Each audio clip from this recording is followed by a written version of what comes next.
All right, welcome. My name is Victoria Leo, and I am a bona fide anthropologist. I teach a 7-class series called Anthro is Fun at Southern Oregon University's OLLI, the Osher Lifelong Learning Institute. Non-credit, no tests, um, but if for some reason you don't happen to live in Ashland, Oregon, and you don't have a chance to do things live, I'm offering here a very quick and abbreviated version of the classes. Okay, so this is the first part of session 1 of Anthro is Fun, and uh, we're we're offering an introduction to the science of humanity. Anthropology means, in Greek, the study of anthropos, which means human beings.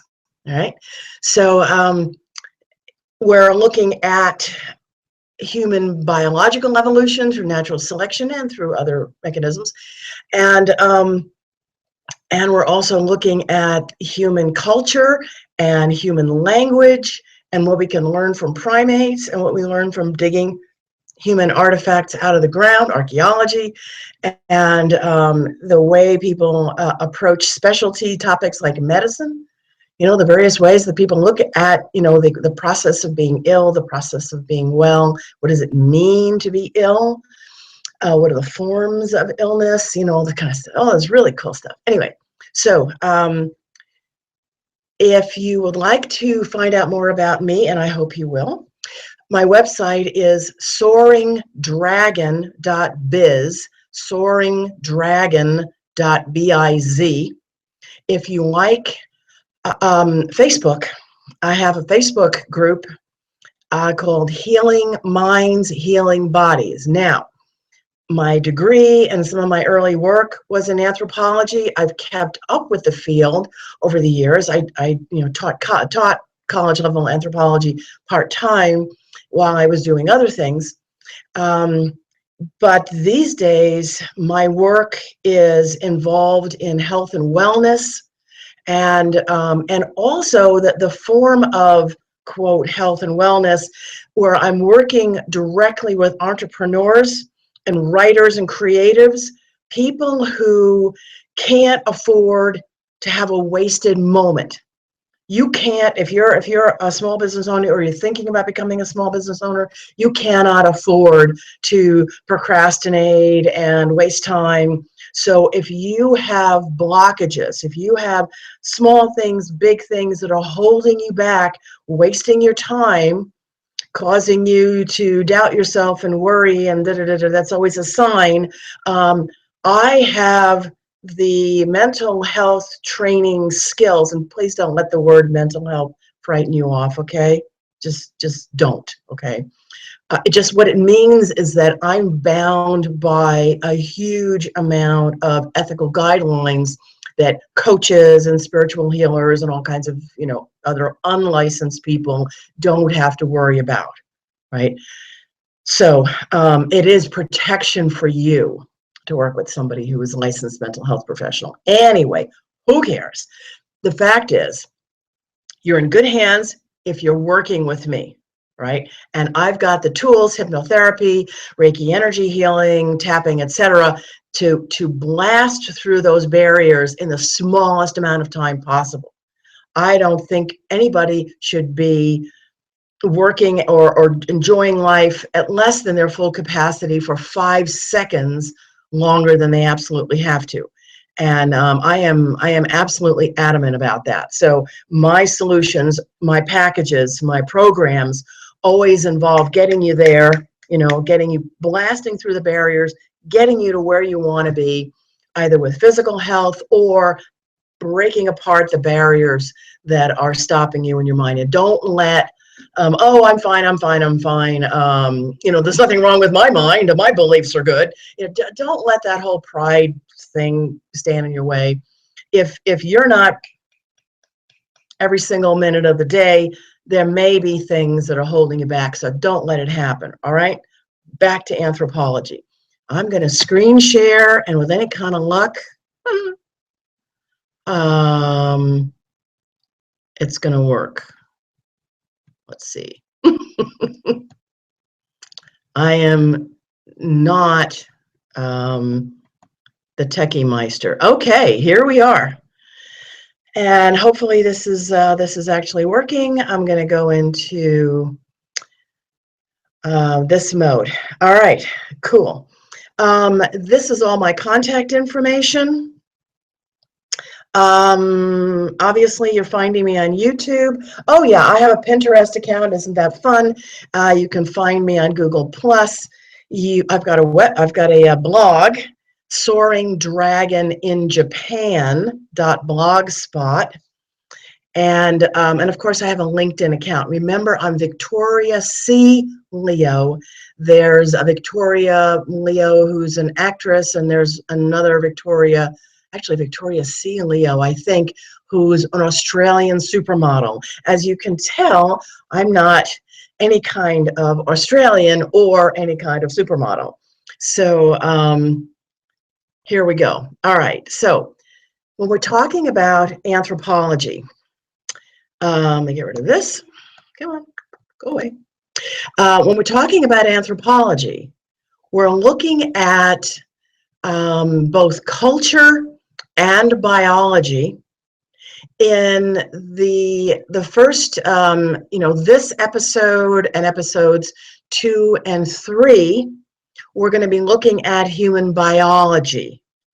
In episode 2, we're looking at human evolution from 7 million years ago, when our first ancestors were walking upright on with a habitual bipedal, meaning on 2 feet. God bless Latin, bipedal stance. From then up to the dawn of Homo sapiens at 200,000 years ago, and episode 3 will go through Homo sapiens and all of our travels around the world. All right, now, sometime prior to 7 million years ago, we had a common ancestor with what are today chimpanzees and bonobos. Our ancestor didn't look like today's chimpanzees. They've been evolving for 7 million years also. But we did have a common ancestor. It's like we're first cousins, very, very closely related. So let's talk about what is anthropology, the science of humanity. We're looking at humanity in the past, in the present, and in the future. And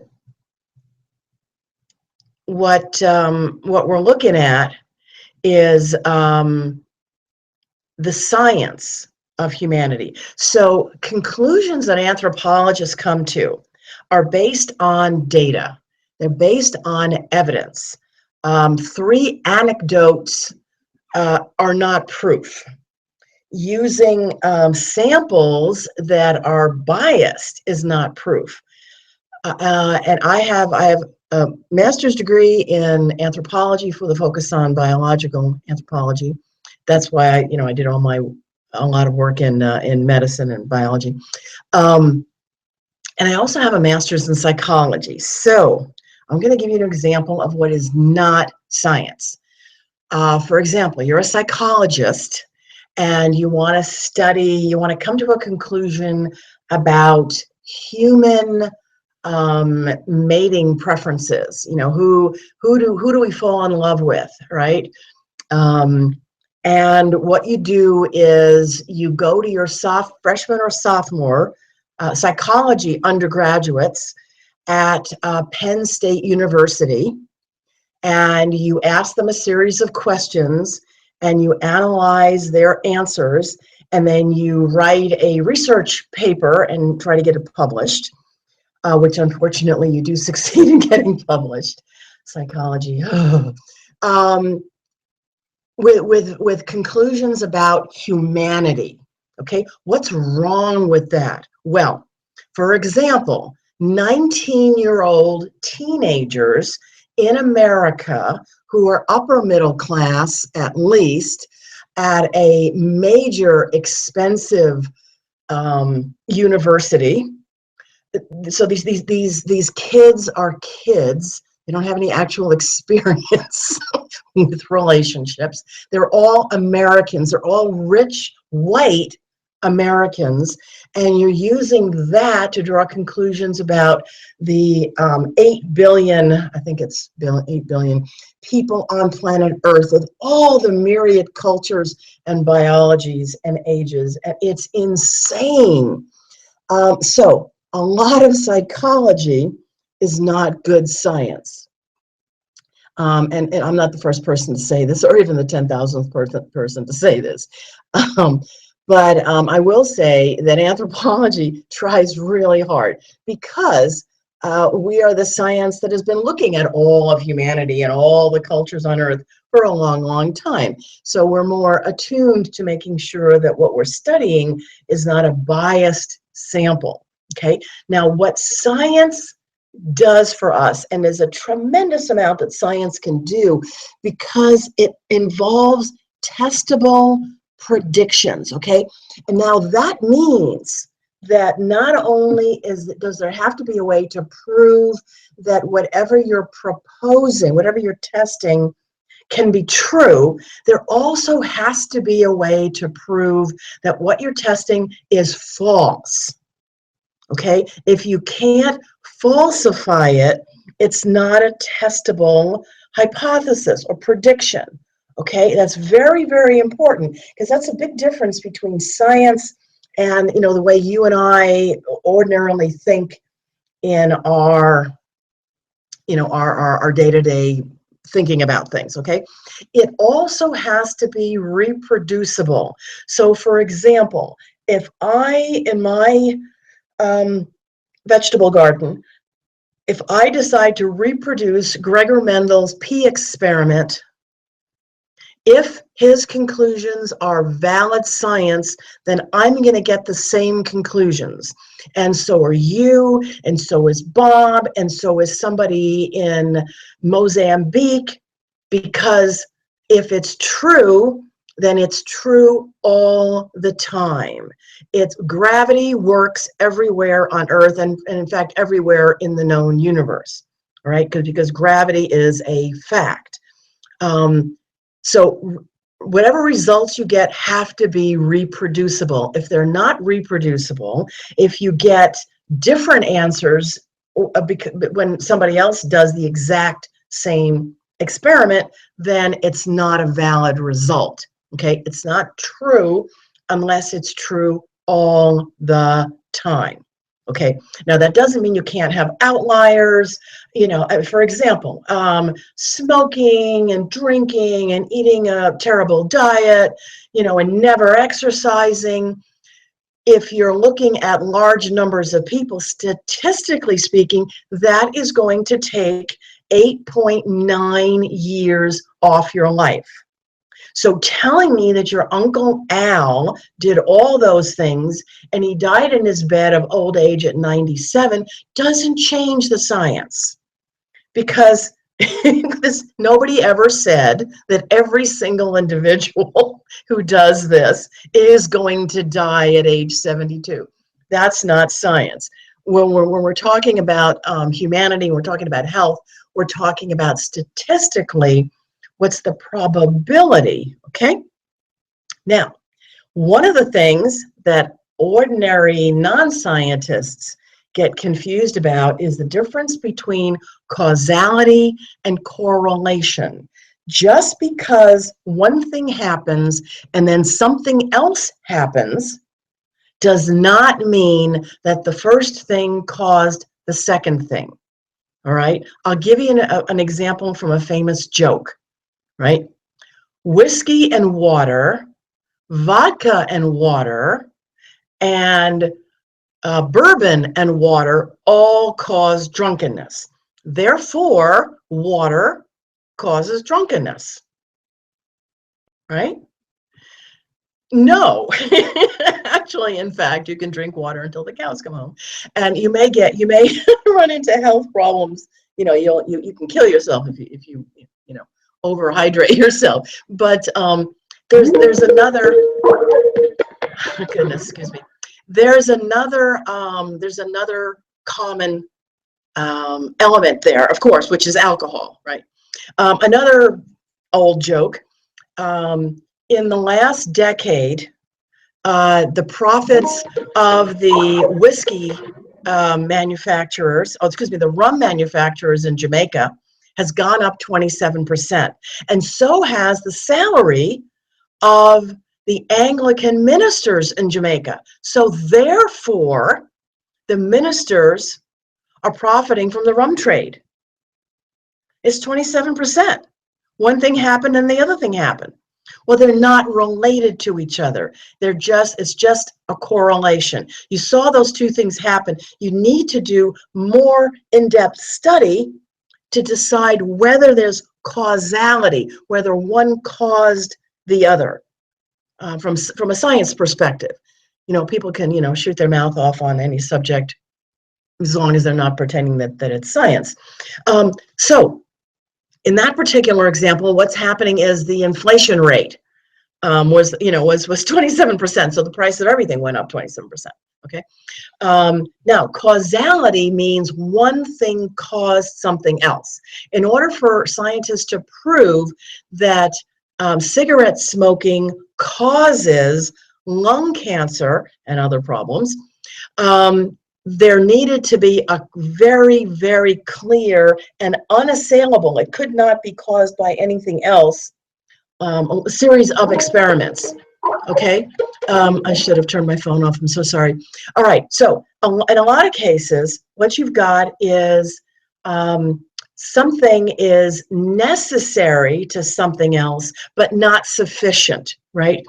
In order for a person to get breast cancer,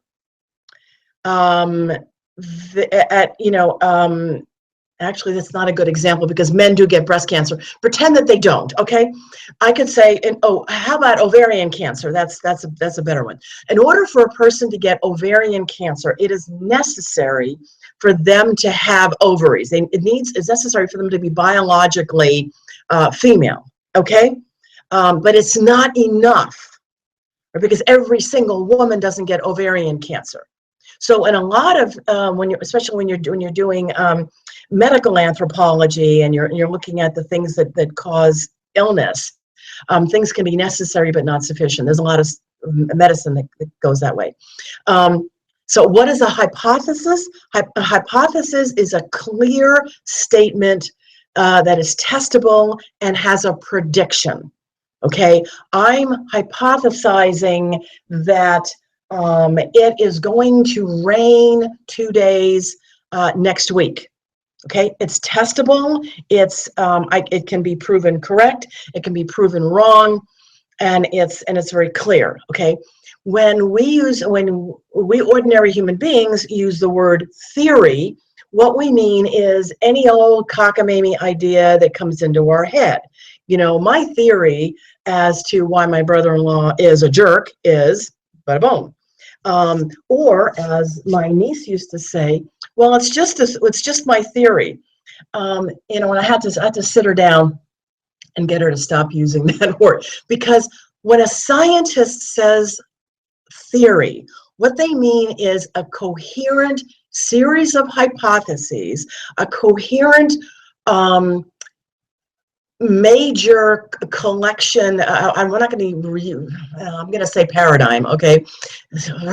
An overused word, that is going to predict a whole series of things. It explains a whole bunch of things and doesn't leave anything out.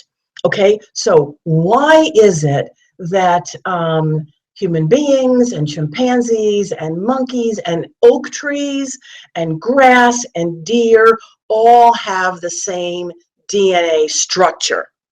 Okay, one theory is that we have a common ancestry, and then when we've got, excuse me, we've got various hypotheses that are consistent with that. Okay, so we've got natural selection, and we've got this, and we've got that all are part of this theory, the unitary theory of the evolution of all life on Earth, from bacteria and viruses to human beings. Okay, that's one coherent theory. There's another theory, which is not a science theory, that a deity created everything on Earth, and for some unaccountable reason decided that everything was going to use the same DNA. You know, and there was going to be all this evidence of common ancestry just to confuse us all. That is not science, because it is not refutable. It can't be proven, and it can't be refuted, right? You can't prove that a deity didn't create all these things. The only thing you can say is that that's really convoluted, and it's really unlikely that that a supreme being would plant all this evidence of common ancestry just to drive us nuts and convince us that that life really does have a common ancestry. I mean, that's mean, and it's hard to imagine, a loving deity wanting to do that. So, but it's very important to understand that while science can answer questions like what and how and where, and even in some cases why, there are a bunch of whys that are really important for human life that science cannot answer. For example, why should I be good and kind? A psychologist can say, well, there's a practical reason, which is that the more people are good and kind, the more other people will be good and kind, and then we'll have a good and kind society. But that is really, really weak. The questions of morality and meaning, what is the meaning of my life? Science cannot answer that. That is the realm of philosophy and spirituality and religion. Those aspects of being a human being, which have been with us arguably for a very long time, possibly millions of years, at least 100,000 years, are very important, but they are not science. So I'm not going to be talking about them today. Okay, you can go to soaringdragon.biz, and lots of stuff there involving discussions of philosophy, but that's not science, so we're not going to discuss that. Okay, some key terms in biology. DNA, deoxyribonucleic acid, is basically a building plan for every structural component in an organism's body, and that includes the production of proteins and the things that happen during development, when certain genes should turn on, when they should turn off. So embryology and fetology before you're born, your development through your childhood, puberty, menopause, senescence, and death. The whole thing is laid out, blueprint fashion, in your DNA. RNA is generally has a messenger component to it. It brings the DNA, it transcribes DNA instructions and brings it out to other components inside the cell to create proteins and so forth. We're not going to get into cellular biology right now. Some viruses have RNA instead of DNA because they're so tiny and they've got such little small amounts of instructions going on. Nuclear DNA is inside your nucleus. That's where you've got one chromosome from mom and one chromosome from dad. And that gets mixed and matched with every generation. Okay? Mitochondrial DNA is DNA that is in your mitochondria. Every cell in your body has mitochondria, and they are all descended from the mitochondria that were in the original egg cell that you developed from. Your dad's sperm just had nuclear DNA, and that's it. So every cell in your body has nuclear DNA from mom and dad and mitochondrial DNA just from your mother. And every mother back 7 million years and back beyond that as well. So, and if you're a man, you have some DNA that is in your, that's on your Y chromosome that you didn't get from your mother, obviously, that you got from all your paternal ancestors way back on and on and on. So that mitochondrial DNA and Y chromosome DNA can be, or the Y chromosome, yeah, chromosome by itself, can be studied very effectively for clues to who migrated where and how long people have been in a particular place, because it doesn't get mixed up with every generation. It's copied in its entirety. Okay, now a chromosome is this long structure that is composed of genes, and a gene is a series of instructions that are programming for a particular action. There's a protein that is going to be created, and here are the instructions. Okay, there are other non-coding locations, loci. If you studied Latin when you were a kid, I'm odd, so I studied Latin when I was a kid. Locus is means a place, a location, and loci is the plural of words that end in us. So the non coding, the non-genes, but portions of the DNA will have instructions that either suppress the action of a gene or enhance. They will turn genes on, turn genes off, and modify how the gene acts. So, for example, a long time ago, I'm not a whale expert, so I can't tell you exactly when, the ancestors of today's whales were living on the land, and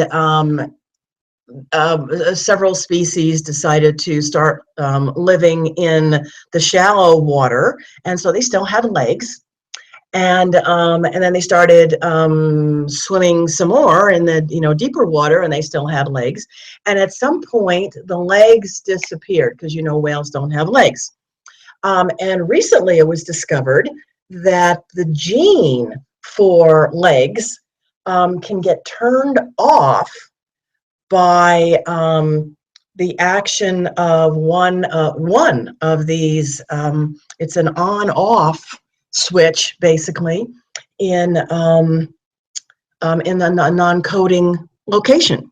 So instead of it, being a gradual process of long legs and then progressively shorter and shorter legs, it's very possible that somebody was born with the gene turned off, and wow, this was an advantage when you're swimming through the water. And that person or whale left better, healthier children, and gradually that mutation, a mutation, spread through the whole population, right? Now, with genes that code for some specific action, you can have many versions of the instructions at that particular location. For example, eye color. You can have an allele for brown eyes. You can have an allele for green or blue, and eye color is actually controlled by a number of different genes, but for most of them don't have a huge impact on the ultimate product. So let's pretend that it's just one gene, and you've got different alleles: the brown, the green, the blue. Okay, and a combination of those alleles, from mom and dad, will lead to all the different eye colors, right? And another thing that that you need to know is what your genes say is your genotype. What any person looking at you can observe is your phenotype.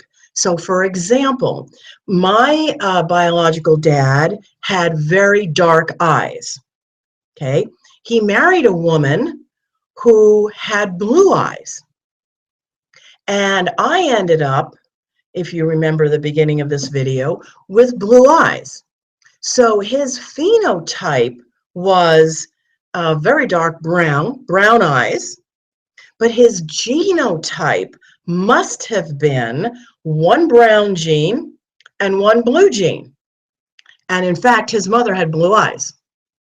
So I can tell, even though if I'd never seen my grandparents, I could tell just by looking at myself and as an example of what came out of that combination of brown eyes and blue eyes, that his genotype has to be brown and blue, even though looking at him, you couldn't tell. Okay? So, how are some of the ways that genes can change, can get mixed up?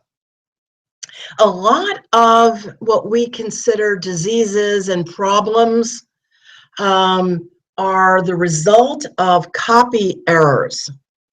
There's a gene for something really important, like hemoglobin, and there's a copy error, and hemoglobin comes out wrong somehow. It's when, and this error, when this hemoglobin which is inside your red blood cells, when it gets into a low oxygen environment, like inside a capillary, the smallest of the blood vessels, it starts to fold in on itself. It makes a crescent shape rather than being a normal globular or flattened disc red blood cell. It starts to look like a sickle, right? That was originally a copy error, but it turned out to be advantageous if all of your red blood cells sickle. It's very, very dangerous, and in the absence of modern biology, you'll die, generally in childhood. But if you get a sickle gene from one of your parents and a normal, healthy hemoglobin gene from another parent, so you're a heterozygote, you're a, you're half and half, right? And you are living in a malaria environment, you are more likely to succeed and have healthy children than somebody who got a double dose of the normal hemoglobin. People with normal hemoglobin die of malaria. People with a double dose of sickle disease, this altered, erroneous hemoglobin, die of sickle disease, and the person who's got one of each survives. And that is why there's such a high percentage of sickle genes in people living in malarial environments or whose ancestors lived in malarial environments. So people in Central Africa or African Americans whose ancestors, for whom, you know, your ancestors, this was an advantageous condition. It kept them alive. But you're living in America, and this is the 21st century. It's no longer necessary to have a biological defense against malaria. We've got modern medicine for that. Okay. Another thing, so you can get copy errors. You can also have crossovers where one chromosome crosses over with another, and the genes that used to be on chromosome 1 are now on chromosome 2 and vice versa. Okay, so you can end up with two genes right next to each other and possibly interacting with each other in new ways that lead to new phenotypes. Okay, and last but not least, what can happen is chemicals that get into mom's body or dad's body can damage genes before you become you. Excuse me. And that you can also have gene, of course, damage in the individual during development or during their lifespan. But epigenetics shows how you can bequeath things to your children that were not in your genes, because your genes change because of mutations caused by chemicals. Okay, so how does biological change occur? And you don't have the diagram in front of you. So anyway, think about a bell-shaped curve, or at least think about any population of people, plants, whatever that you've ever known. Variation is going to exist in all populations because that nuclear DNA is mixing and matching. You've got crossover occurring. So children are not carbon copies of, they're not clones of their parents. You're going to have all kinds of variation occurring. And this is the raw engine of natural selection. It's wonderful. Okay, now some combinations of genes or behaviors generated by culture, if you're talking about humans or chimpanzees or something that's got culture. Anyway, let's just think about biology, okay? Some genes will allow some members of the population to avoid predators, okay? So they live long enough to reproduce. Others may allow you're very good at finding food and water. You've got a better than average nose. If you're an ancestral dog, you're better at finding mates. You, for whatever reason, maybe because you've got an intermediate genetic structure, you're half sickle-celled, you can raise healthy young who in turn avoid death until they rear their offspring. Okay, so the gene combinations that are going to be present 5 generations on represent something that is subtly different from the gene combinations that were present in your generation, just because predators don't kill at random, right? They're going to kill individuals who are slower or a little dumber, or some cases just plain unlucky. So whoever survives, whatever specific variation they had, is going to be present in the next generation. Okay, now Charles Darwin and others refer to this as natural selection. Now and Charles Darwin noticed, he studied what I think it was pigeon breeders were doing. They were artificially doing the same thing, choosing the characteristics that they wanted and mating particular birds to get more of whatever it was they were looking for. Okay, that's how we domesticated plants. It's how we domesticated animals. There's a research experiment that's been going on in Siberia. They domesticated foxes. In less than 10 generations, they had a fully domesticated fox from wild foxes just by choosing the friendliest, the most people-oriented, face-licking individuals, so that you got a friendlier and friendlier and friendlier and more people-oriented fox, until you've got an animal that's just like a dog, only cuter. Sorry, I love those foxes. Okay, so where does variation come from? You get recombination of what already exists. Joe marries Sally and produces some variation. Chromosomes cross over, you've got errors, okay? You've got something known as genetic drift, which is basically the predators that just, Bob's just as fast as Mike. Mike was just unlucky.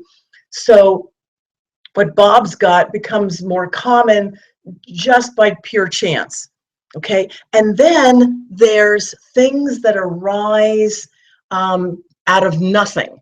The mutation, which is caused by cosmic rays that change the DNA inside of eggs and sperm.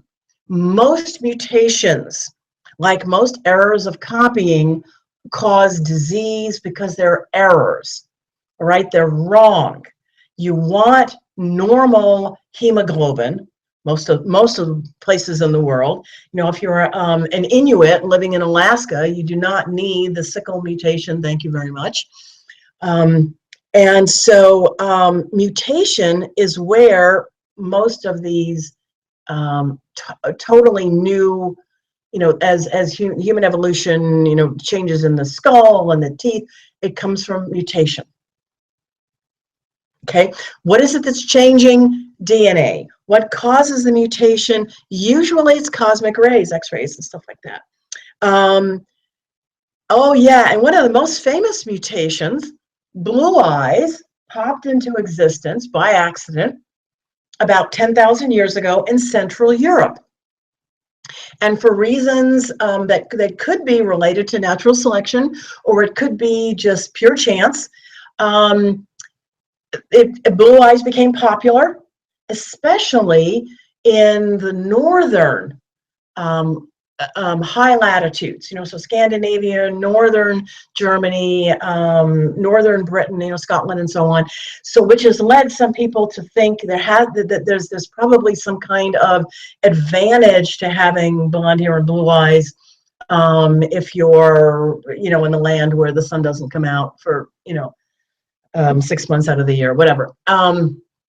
I'm exaggerating slightly, but it is also possible that it was genetic drift. So in any case, my kind of people, at least in terms of the eyes, have only been around for about 10,000 years. So how does natural selection work? It's very, very, very crucial, important that natural selection works on individuals.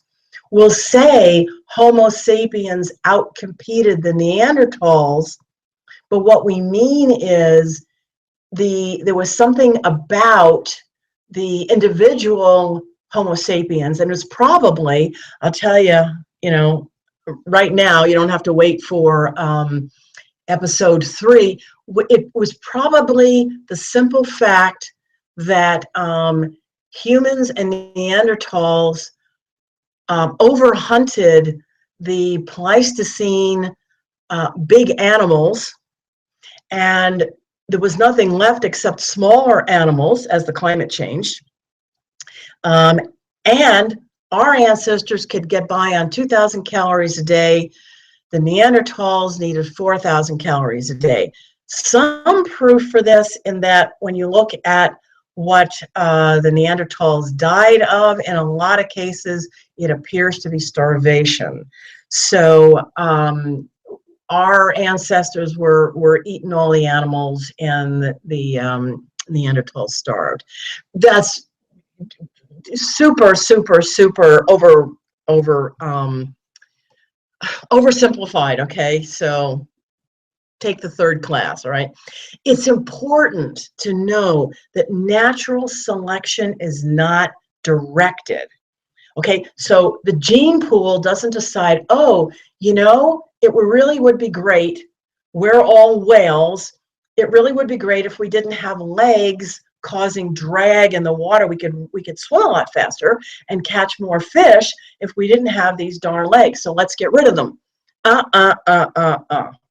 Somebody was born with this new mutation, this non-coding area, turned the gene for legs off. Whales still have a gene in their DNA for legs. It's just that there's this non-coding section that turns it off. So whales are born without legs. Okay, it's not directed. Humans need a better low back, because there's way too much pain and injury. And, if we could direct natural selection, our children would be born with stronger lower spines, so that they could withstand the effects of, gravity on the S-curve, blah, blah, blah, blah, blah. But it's not happening, because that's not how natural selection works. We're going to have some people that are accidentally get a mutation for stronger spines, and they're going to have to, biologically outcompete, which is going to be very, very hard with 9 billion people. It's much harder for biological change to ripple through 9 billion people than it was back when there were only 2,000 human beings on planet Earth in one tiny little area of Africa. Okay, so the primary goal of life then is protecting your children and your extended biological kin. That is why it makes good evolutionary sense to jump into a raging river to save your sister's child, because they're also related to you, or sacrificing your life to scare off a predator to save your family, because your family is biologically related to you. So anyway, we'll get into that in more detail later. All right, I am going to skip strategies and talk about social group membership. All right, primates, which is monkeys, apes, and humans, all of our close cousins. Most human groups are composed of kin. I'm so sorry about this interruption. Most groups, social groups in humans, are composed of kin. Also monkeys and some species of apes. Now, if I die but all my cousins survive, right, I sacrifice my life to lure a predator away, my genes are going to survive. The DNA that's related to me is going to survive, and there's 6 of them, so 6 times. That's referred to as kin selection. Okay, and when you look at, why do mammals in general share so much with each other? Humans do the most food sharing. We'll get into that in the next class. Humans do the most food sharing of all the primates, but a lot of primates will share a nesting area. They'll share, they'll go on cooperative hunts, or hunting for vegetables or to kill things. Now, Humans also create groups composed of non-kin, okay? And when we get to the social anthropology, which has already been recorded, and that's Anthro is Fun, class number 4, will explain why it actually makes very good biological sense to lose your life saving or even trying to save the chieftain's son or daughter. All right, some more terms. Oh my goodness, vocabulary. A species is a collection of individuals that can mate with each other and produce 100% viable offspring. Okay, so you've got enough in common with each other that there'll be no loss of fertility because, you know, your genome is in common. Okay, a genus is the larger classification. So in Homo sapiens, sapiens is our species name. Homo is a genus, okay? So it's a collection of species that are all closely enough related to each other that they form a supergroup. For example, 2 million years ago, Homo erectus. 1.5 million years ago, Homo erectus, right? Homo heidelbergensis, possibly Homo naledi, possibly Homo habilis, but you know, for the last 200,000 years, we've all been Homo sapiens, right? Okay, hominin, oh, and a family is a collection of genuses, genera, that are all closely related. So, Homo and Australopithecus, and some other genera are a family. Now, hominin and hominid. A hominid is everything in the human ancestry, so 7 million years, all those individuals, whether they are direct ancestors of ours or not, plus all the genera of African apes, because they're so closely related to us. So chimpanzees, gorillas, and bonobos, right? They're all hominids. Hominin is a term that applies only to the human lineage. Okay, speciation is the process by which a species, a single genome, a freely mating group, becomes 2 or more. And generally what will happen is some part of that species will get cut off from the rest of the mating pool long enough for enough mutations to accumulate that the cutoff group looks and is genetically different enough that we say, you know, they can't mate back with the old species and have 100% fertility. There's been enough distance, biologically speaking, that it's a new species. It's difficult to be making these decisions when all you have are fossils, and in some cases it's not a complete skeleton. It's just a tooth, or it's a half of a skull and a toe bone, you know. But that doesn't stop people from from having fun anyway. So, speciation is the process of creating new species through isolation of some sort. It could be that things are crowded, and a group of individuals decides to trek across the desert to see what's on the other side, to see whether the desert goes on forever and ever and ever, or whether there's the land of milk and honey on the other side, or they cross a mountain range, or they decide to set up housekeeping on the other side of a deep and fast, broad river, and they never go back.